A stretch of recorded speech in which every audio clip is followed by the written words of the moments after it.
All right, coming up on today's show, we have Love It or Leave It, where we share one thing in business we're absolutely loving right now or that we would happily leave behind forever. I absolutely love this segment, but I also get a little bit nervous. And I want to leave it. Already we disagree. I love it because, I'm intrigued because we don't discuss this ahead of time. So I'm interested to hear if we're on the same page, and also a little bit nervous. I'm a little bit nervous. So the topic, I've actually picked this topic, Sarah, and it's on AI. Oh. AI keeps coming up. I know it's this new thing that keeps coming up. I've got some stats here. I put some stats. I'm hoping we can share it with everyone, and then we can dive into whether or not we love it or leave it. So 1.3 million Australian businesses, so that's about 50%, now regularly use AI. So with adoption growing about 16% year on year, adoption is occurring so rapidly that one business adopts AI roughly every 3 minutes. Wow. How crazy is that? That's so the startup lead adoption, 81% of startups use AI. And 42% are building AI-driven products. But I thought it was important that we start off with the stats because that's where we're currently at the moment. And now I want to dive into how you feel about it. So I'd love to hear from you, Sarah. How are you feeling about AI? Are you scared, nervous, embracing it? Where are you at? I'm in two minds about AI because I use AI every day. We use it constantly in our business, whether it's, developing an app with the assistance of AI, whether it's helping with writing emails in AI, getting our thoughts together, helping us process some complicated ideas, those kinds of things. It helps us save so much time. I worry we use it too much. I don't know how we used to function. Oh, don't know. A couple of months ago, it wasn't even that long ago that we weren't using AI. And now it feels like it's another employee that we have in the business. For sure. Yeah. I love that aspect of AI in business. I love. Yeah. The area of AI that I'm nervous about, that I find challenging, is when we are relying too much on AI instead of our own creativity. Yeah. Creativity is where I'm worried about the input of AI. Yes, logistically, it makes so much sense to get help with writing an email. I know you use it all the time with meetings that we're in. You've got this AI platform that you use that helps take notes. You've saved so much time and money using that, which is a game changer. Like the fact that small business owners can tap into this technology, it really levels the playing field. So big businesses are now at the same level as these small businesses because they have this technology that is cheap, that is easy to access, and that anyone, even if you don't have a tech background, can use. So I think that is wonderful that we're starting to level the playing field because small businesses don't have a lot of cash influx, right? When we use it instead of hiring a creative, instead of team building and brainstorming together, instead of coming together as people and developing those connections, that's where I'm a little bit nervous about where AI is going. Yeah, it's so many valuable insights there. I love that you highlighted that it's bridging this gap and leveling the playing field with bigger businesses and smaller businesses. What does that look like? Yes. I'm not sure. There's this whole conversation. No one could create an app like 2 years ago. Like if you wanted to create an app, you'd have to get, a tech giant involved. Tens of thousands, hundreds of thousands so for people to do an app. Now that's accessible. Yeah. And great. There's so many people that these things are templated. And you can put, with vibe coding, go, I want to create this. Exactly. Comes out a website. Canva. You can create an app with Canva now. That's incredible. Wild. It's I'm probably with you. There's so many things that I'm absolutely loving. Yeah. I think that, like you mentioned, in business, we've got an app that sits within our Zoom meetings and records the meeting. We get all the summarized file notes. Yeah. That's a game changer. We drop that transcript into Chatty G, and then we can prepare growth plans. We can strategy documents. We can put so much information together and other analysis that we couldn't have done that. Well, yeah, we could have. It took us so much more time. So much time. Yeah. So the efficiencies there.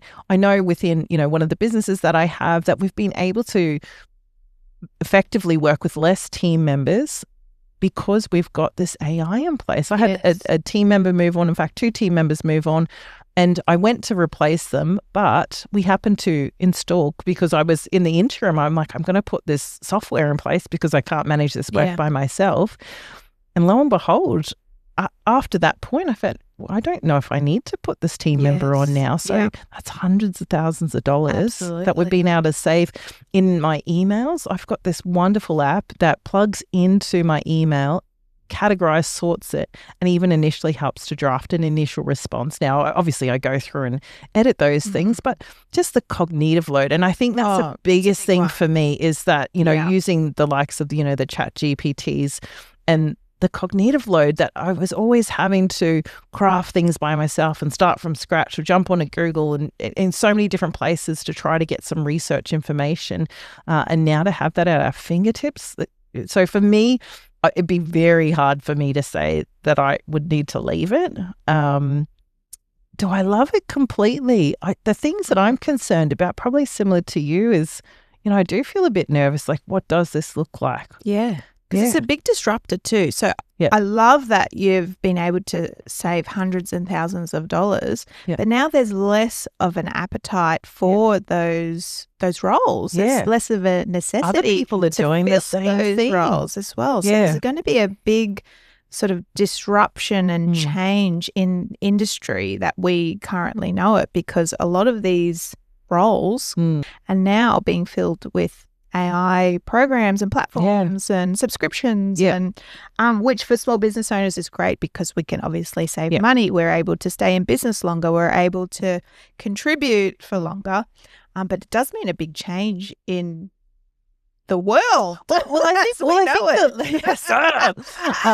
think the level the playing field, like you talked about, it closing the gap between bigger businesses and small businesses, but it also means that our competitors, it's closing the gap. So, where we may have had a competitive advantage because of a team member, because we had system and process, that seemingly overnight somebody can go and put this, which is great. But what is that going to look like? But you know what? I have found, for example, how I've used AI when I'm the expert, when I come with my background and my knowledge, I'm able to identify what's wrong. I'm able to identify what actually isn't beneficial to include, what isn't part of a strategy that I'm building or doesn't make sense.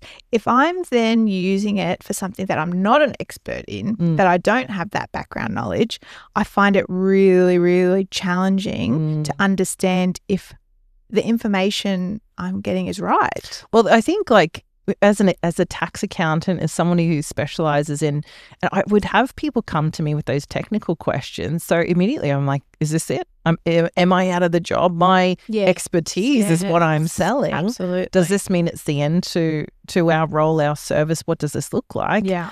But similar to yourself, I'm finding that I either see clients attempt to use it and either the information's not quite right or they still want clarification and or they don't even know how to ask the questions. They don't know enough to ask. What you don't know. You don't know what you don't know. I'm also finding that with this, influx of AI usage is the renewed sense of importance in human connection as well, because the content that we're creating, is it AI? The information that we're searching, is it AI? The story that we're reading, was it written by AI? So I'm finding even in our business growth network that there's this element of connection, that human connection.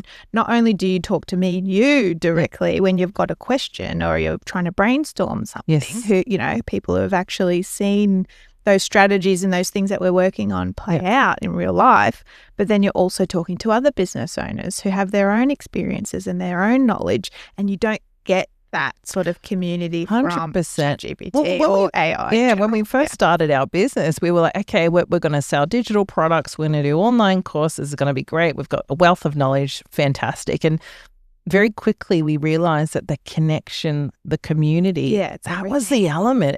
And even more so as AI has continued to grow and become a bigger beast, more and more people are leaning into that connection, that human touch. And so I think in some ways it's actually really highlighted the human touch. And I think it's, if anything, it's only just shown more light towards that. And I'm really grateful that that's such a big part of what we do, is building community. But I think that's why there's also a trend towards things like messy girl summer and messy marketing, because this perfection, AI, beautified, it looks, disturbingly perfect, is something that we're a bit nervous about now. It's like, oh, is that AI? Is that too polished? That doesn't feel real anymore. I want something that's real. And so that's why we're seeing a trend, especially in digital marketing, social media, into the messy. Like there are campaigns. I get a bit of an ick. Yes, a bit. When I see the AI, I get a bit of an ick because I feel it's disingenuous sometimes. I feel like,